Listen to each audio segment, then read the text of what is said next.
Hi dear friends and subscribers, welcome to the Cricket Happening Show with your host Ram.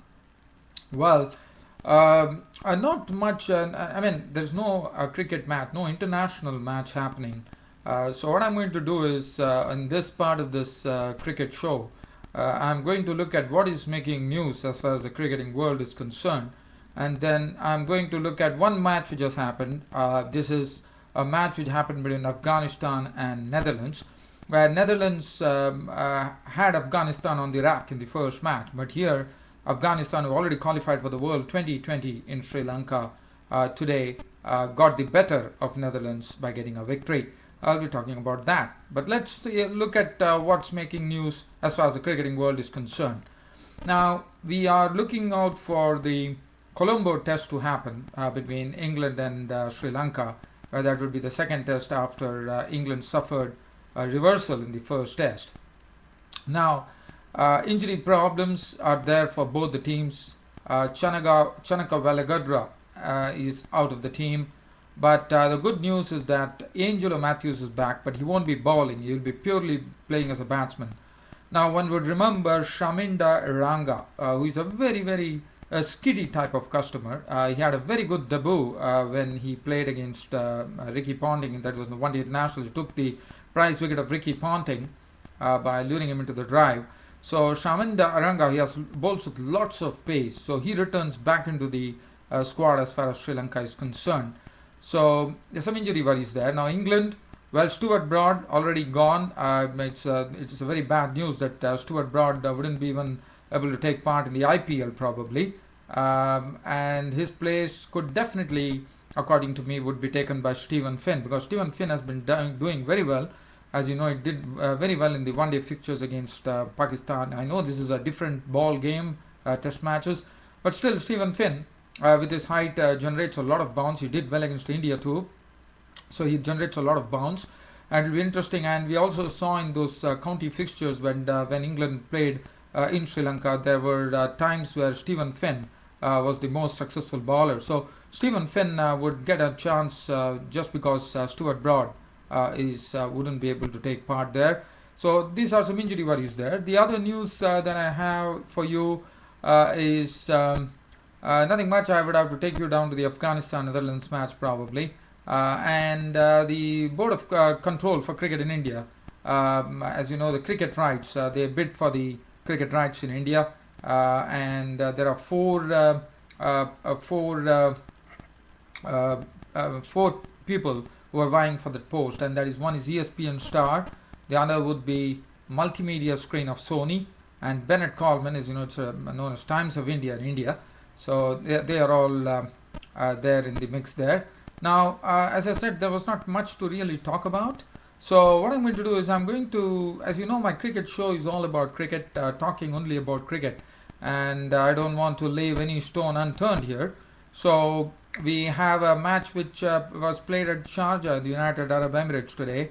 As I said, Netherlands won the first match very comfortably against Afghanistan, but Afghanistan got the better of Netherlands today by 5 wickets, and the feature was the opener Karim Sadiq from Afghanistan, making a century. In fact, they were chasing 256 for 9 set by Netherlands.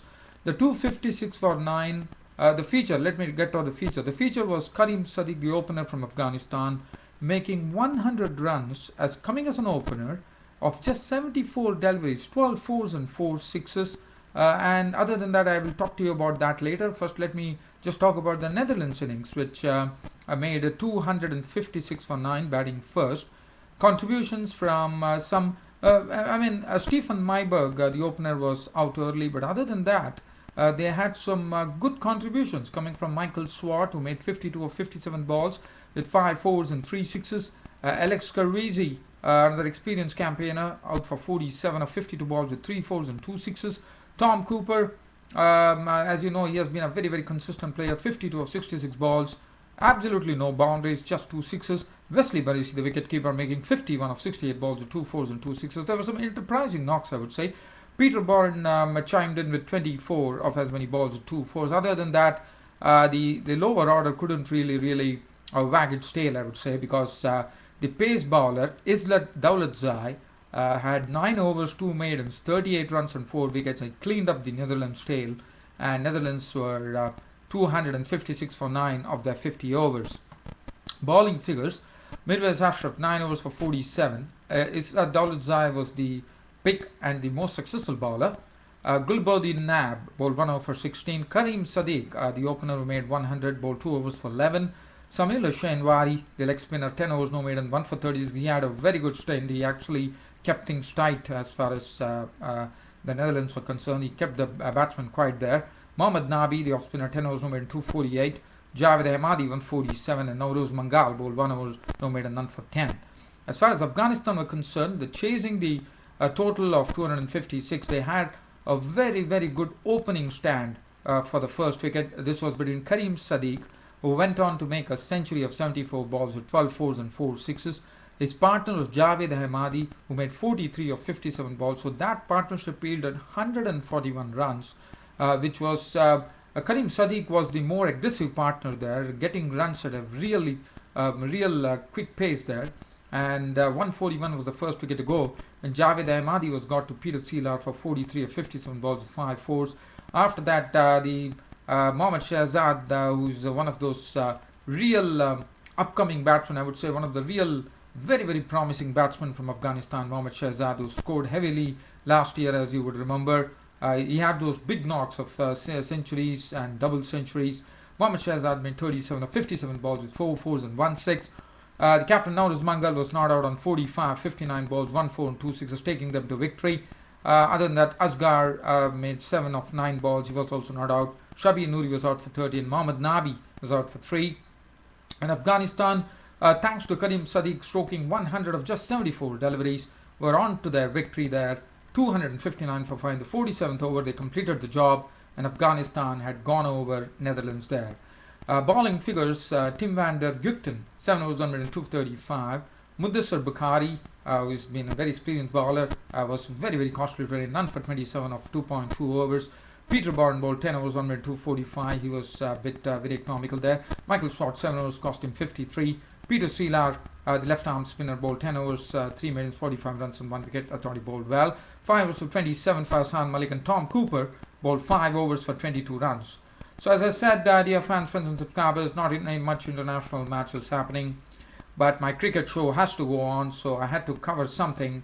So that's the precise reason I went into the Afghanistan-Netherlands match today.